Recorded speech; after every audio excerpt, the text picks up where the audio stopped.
¿Qué tal? ¿Cómo están? Una semana más con todos ustedes. Bienvenidos a Las Cuentas Claras aquí en Telemiño. El primero de los apartados que les ofrecemos en el programa de hoy es un análisis de cómo está evolucionando el sector inmobiliario. ¿Se venden o no se venden viviendas? Si se venden, ¿en qué formato? ¿Cuáles son los gustos que incorpora el público ourensano fundamentalmente? ¿Hay una línea de crecimiento? ¿Hay una línea de estancamiento? Son propósitos, en definitiva, que vamos a acercarles en esta primera entrega del programa Las Cuentas Claras de hoy, análisis del sector inmobiliario.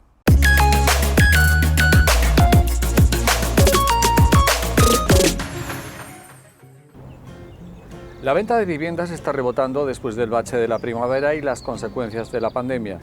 Medidos los datos desde comienzo de año e incluso desde enero del pasado año a septiembre de este 2020, las perspectivas son ilusionantes. Esta es la explicación que da para Las Cuentas Claras el presidente de la Asociación de Agentes de la Propiedad Inmobiliaria, Juan Carlos Moreiras. Vamos a hacer una agrupación del año en diferentes zonas, ¿vale? Lo vamos a poner, que lo voy a enseñar aquí con una gráfica y vamos a ver cómo hemos empezado el año. Estos son los datos reales en Ourense de las transmisiones de las viviendas. Entonces, ¿el año cómo empezó? En enero, bueno, pues con unas transmisiones de ciento y pico viviendas que en enero continuó hasta 171 viviendas. Esto en febrero. En el mes de marzo, todos ya somos conocedores de lo ocurrido aquí el 14 de marzo, con lo cual la estadística del mes de marzo se ve muy empobrecida porque la mitad del mes pues, fue improductivo. Este es el mes de abril, en pleno confinamiento, y aquí observamos como el mínimo del año y el mínimo histórico desde el año 2007 en Ourense, aquí se transmitieron tan solo 53 viviendas en el mes de mayo. Es el mínimo de estos últimos 14 años. Las mejores perspectivas se cumplieron. Esta gráfica que vemos aquí es transportable también a Galicia y a España. Es decir, que en Ourense nos vemos en una situación pues, muy parecida al resto del mercado nacional. Vemos que la recuperación comienza en V, disparándose las ventas en el mes de junio, llegando a 103, que se mantienen prácticamente las mismas en el mes de julio, con 101, aumentan en agosto a 122 y en septiembre se ponen en 148. Y si lo comparamos este mes de septiembre con los últimos 10 años, desde el año 2010 al 2020, es el tercer mejor dato de septiembre que hay. Aquí observamos que en el mes de enero de 2019, este es el mercado que evoluciona hasta su mes de septiembre, que da un mercado que curiosamente, aquí podemos dar una cifra, que se vendieron 106 viviendas en septiembre del año pasado frente a 148 de este año. Es decir, una primera conclusión que sacamos es que ha sido mejorado el dato de ventas de septiembre del año 2020 frente a septiembre del año 2019. Si hacemos una comparativa de ambos periodos de tiempo, entre enero a septiembre del 19, sin coronavirus, el total es de 1.255 viviendas en venta, en transmisión, que se han transmitido. En ese mismo periodo, con coronavirus, en Ourense, se vendieron 1.064 viviendas. La diferencia es de 191 viviendas, que es un 14,5% menor que el del año pasado. Dadas la situación absolutamente extraordinaria, pues bueno, los datos no consideramos que son malos, todo lo contrario. Además, con una tendencia de recuperación en positivo. En las últimas semanas hemos hablado señaladamente del comercio y de la hostelería como agentes que pagan una factura muy importante dentro de esta crisis del COVID-19. Concretamente, en el apartado de los autónomos hay algunas consideraciones que dejan bien a las claras lo mal que lo está pasando el colectivo.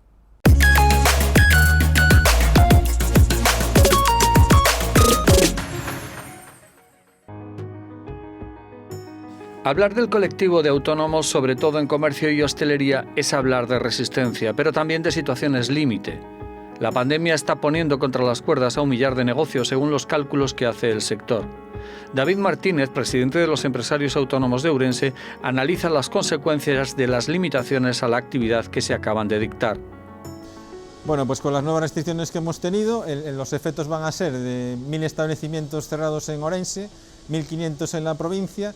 Claro, si esto lo contabilizamos por 3 personas por cada establecimiento de media, que supone un autónomo a los 2 trabajadores, evidentemente estamos hablando de que en la ciudad va a haber 3.000 personas afectadas directamente con sus trabajadores. A una familia de 3 personas quiere decir que prácticamente 10.000 personas van a estar afectados directamente, y esto sin considerar pues mucha gente que va a afectar directamente, como puede ser la distribución de bebidas y distribución de alimentación, que evidentemente también están preocupados. Y en línea indirecta y colateral, el comercio. ¿Por qué? Porque se está demostrando estos días que la ciudad, al estar los establecimientos de hostelería cerrados, el movimiento y la dinámica es mucho menor, y por lo tanto la gente no compra en el comercio como en otras circunstancias cuando la hostelería está abierta. Hace unos días la Xunta anunció la puesta en marcha de una línea de ayudas para mitigar las consecuencias de los ceses de actividad. Esta es la opinión de David Martínez. Yo soy de la opinión y de la idea, desde nuestra asociación de autónomos defendemos que cualquier ayuda es buena, porque todo lo que sea una ayuda va a poder mantener esa continuidad. ¿Qué es lo que estamos notando? Que cuando veíamos que las ayudas en junio podían ser buenas porque reactivaba la economía, ahora hay una especie de tristeza o de cansancio, porque claro, si me das una ayuda pero por otro lado cortas mi actividad, lo que puede ocurrir es que veamos que no sigue esa continuidad en el negocio. Y también lo que se está viendo es que las ayudas, en cierto modo, tal y como están saliendo algunas, seguramente que vayan a tener que reintegrar esas ayudas, porque no sé, pero me da la sensación de que no se contempla la justificación de cierre por causas económicas. Por lo tanto, si tu negocio va a tener que cerrar por unas causas económicas, justificadas o no, pero que son causas económicas, no porque tú no quieras seguir abierto. Hay una máxima en los autónomos que es continuar trabajando y dar trabajo, pero a lo mejor económica y financieramente es imposible. Puede darse el caso de que esas ayudas supongan una deuda. Y además esas ayudas no son gratuitas, van a suponer también un ingreso dentro de tu declaración de la renta, por lo tanto están con tributación esas ayudas, no son exentas de impuestos. En su opinión, entre las vías que se pueden abrir está la unidad de los colectivos afectados, realizando propuestas comunes. Mantenemos 2 teorías. No, primero, sin unión va a ser muy complicado, pero no estamos hablando solamente del sector hostelería, estamos hablando del sector hostelería con el sector comercio, con todo. Vivimos en una ciudad que pasa igual en toda España, cuesta mucho asociarse, cuesta mucho agruparse, pero si no tenemos esa fuerza es muy complicado que vayamos con nuestras pequeñas reivindicaciones del sector de la hostelería, el sector del comercio, el sector de la peluquería. Hay que ir con la potencia del sector del autónomo. Por otro lado, tenemos una segunda pata, que muchas de las ayudas necesarias del autónomo no nos pueden ayudar a nivel autonómico, aunque quieran, porque son a nivel nacional. Estamos hablando de reducción del IVA, como propone la hostelería al 4%, reducción de tasas impositivas, reducción de seguridad social. Son ayudas nacionales, o sea, tiene que haber, digamos, un plan nacional. O sea, la ayuda va no solamente a nivel autonómico, sino a más. Y después, evidentemente, y para nuestra desgracia, como un día me decía un amigo mío, parece que estamos todos poniéndonos el cuchillo en la boca y esto va a ser la ley de la jungla. Mal vamos si esa va a ser la solución, porque evidentemente de esta tenemos que salir todos juntos. Si en algunos otros países se está viendo que hay un crecimiento económico, es porque impera ese nexo de unión. El otro día estaba leyendo un artículo que hablaba de la venta digital y tal. Contra la venta digital, si no se une el pequeño comercio y las pequeñas unidades comerciales, es muy complicado. Al final, este es un círculo donde tenemos que ayudarnos todos.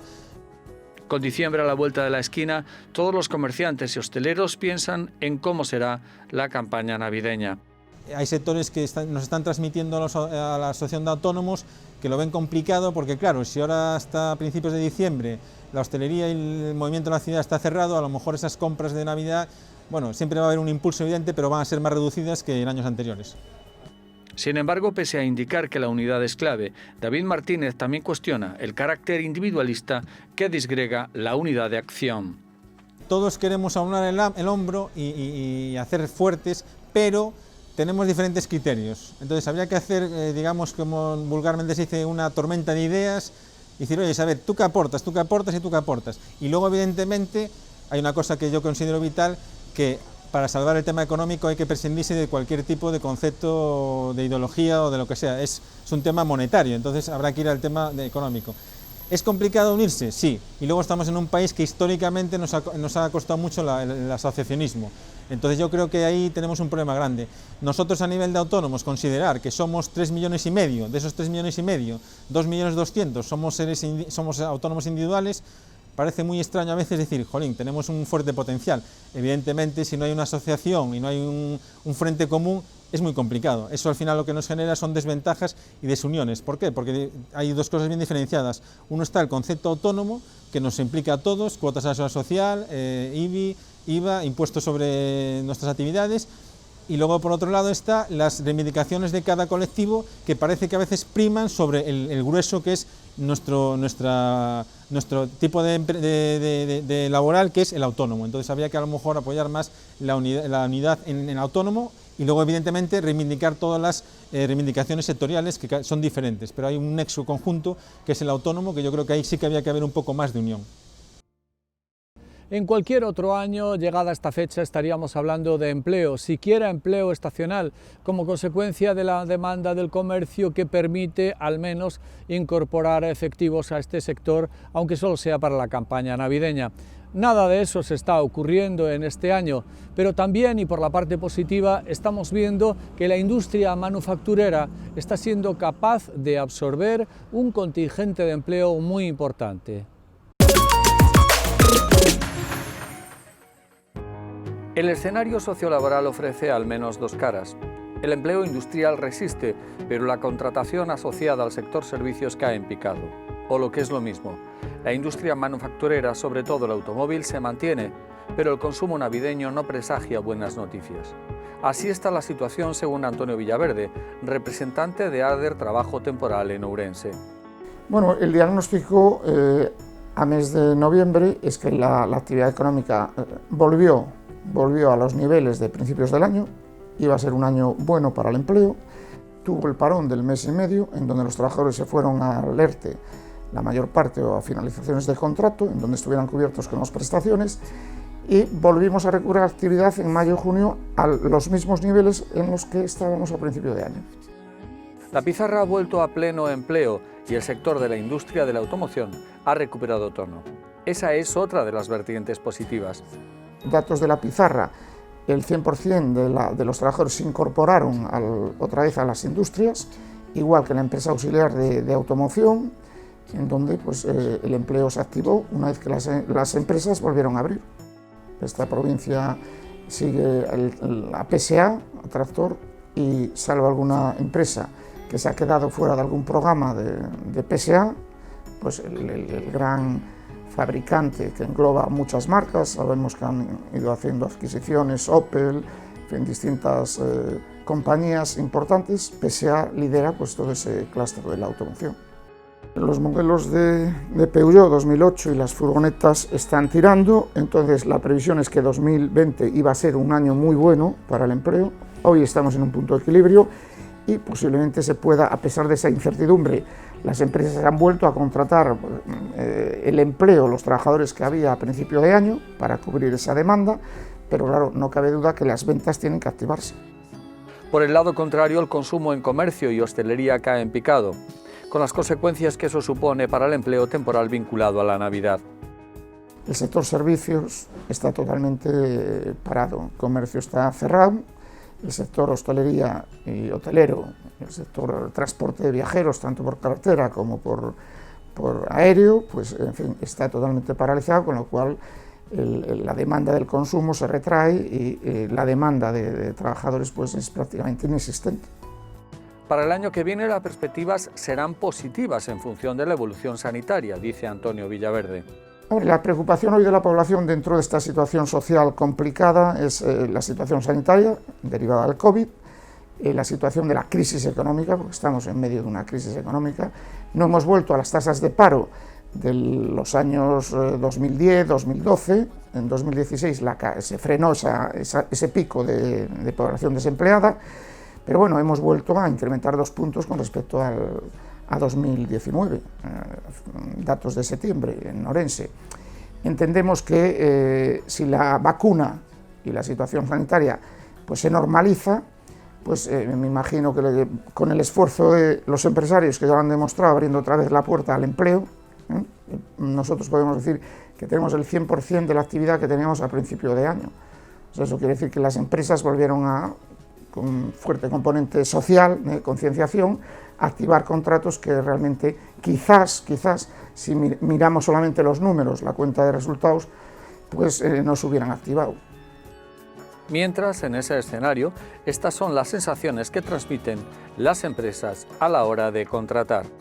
Las situaciones de preocupación por si vuelve a haber un tipo de problemática derivada del COVID en cuanto a ciertos confinamientos o, derivados de problemas sanitarios a nivel de trabajadores, de plantillas. También es verdad que las empresas estamos más tranquilas porque los protocolos ya se conocen. En fin, ya no hay tanta alarma cuando salta un positivo porque los protocolos están mucho más testados que hace 4 o 5 meses. Hacemos ahora una pausa para la publicidad, volvemos en tan solo unos instantes. Hasta ahora, amigos.